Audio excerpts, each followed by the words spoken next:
प्रहर रोज की भांति समय था स्वर्णिम सूर्य का धरती की गोद में समाने का। हरिया किसान दिन भर की कड़ी मेहनत के बाद तैयार हुआ घर जाने को। तभी अरे ये क्या दिव्य रोशनी है। अरे सुनो सुनो, कौन अज्ञानी इस तरफ आगे बढ़ रहा है, रोको उसे।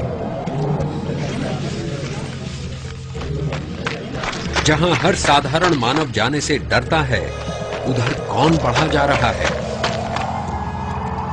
ये मानव है या कोई संत पुरुष। और शीघ्र गांव वालों को दर्शन हुए एक शांत तेजस्वी दिव्य पुरुष के। वे थे अपनी कठिन साधना की महायात्रा पर निकले भगवान महावीर। हे आर्य पुरुष, आगे न जाएं। देख रहे हैं इस जले हुए भयानक जंगल को। यहाँ एक मानव भक्षी विषैले भयानक सर्प का वास है, जो किसी भी प्राणी को जीवित आगे प्रस्थान करने नहीं देता।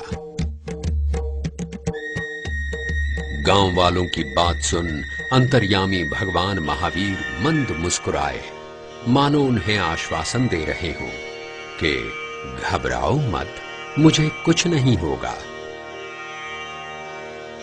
उधर निर्जन भयानक जंगल में जहां सर्पों का राज था, दृष्टि विष चंड कौशिक सर्प मानव गंध से उत्तेजित व क्रोधित हो उठता है। किस मूर्ख मानव की ये हिम्मत जो मेरे क्षेत्र में प्रवेश करे।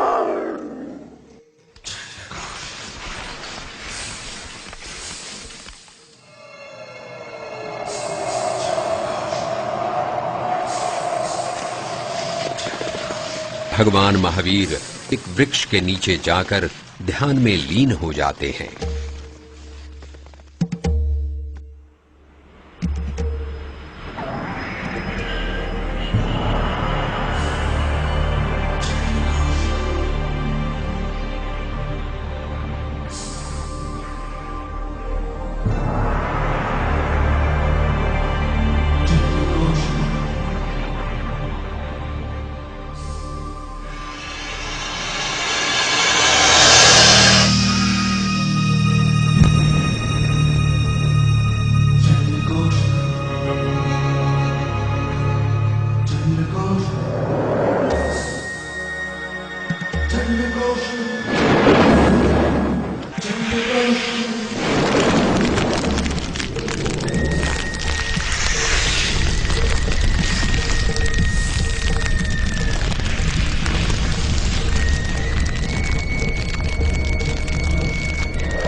वार करने पर भी महापुरुष को अटल अविचलित देख सर्प भौंचक्का रह जाता है।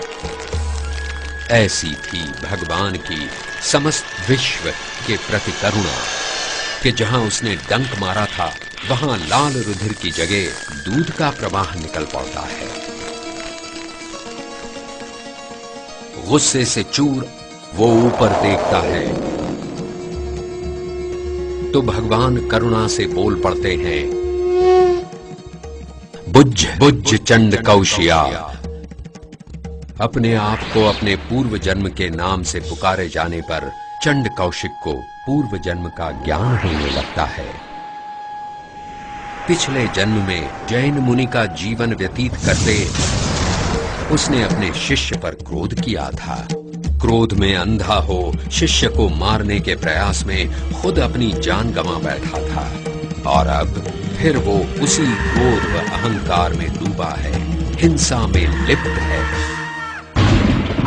पिछले 2 जन्मों में क्रोध के कारण वो जैन मुनि व तपस्वी का जीवन गंवा अब सर्प योनि में आ बैठा है।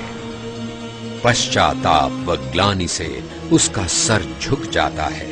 वो शांत हो भगवान की शरण में आता है और भगवान का आशीर्वाद लेकर प्रण करता है कि अब किसी भी प्राणी को नुकसान नहीं पहुंचाएगा।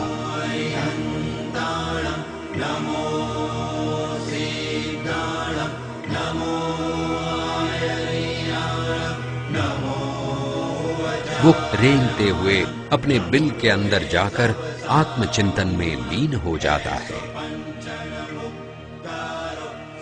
ऐसी थी भगवान महावीर की महिमा। क्रोध हिंसा में रत दृष्टि विष चंड कौशिक सर्प को प्रतिबोध। परमं हवये मंगलम, परमं हवये मंगलम।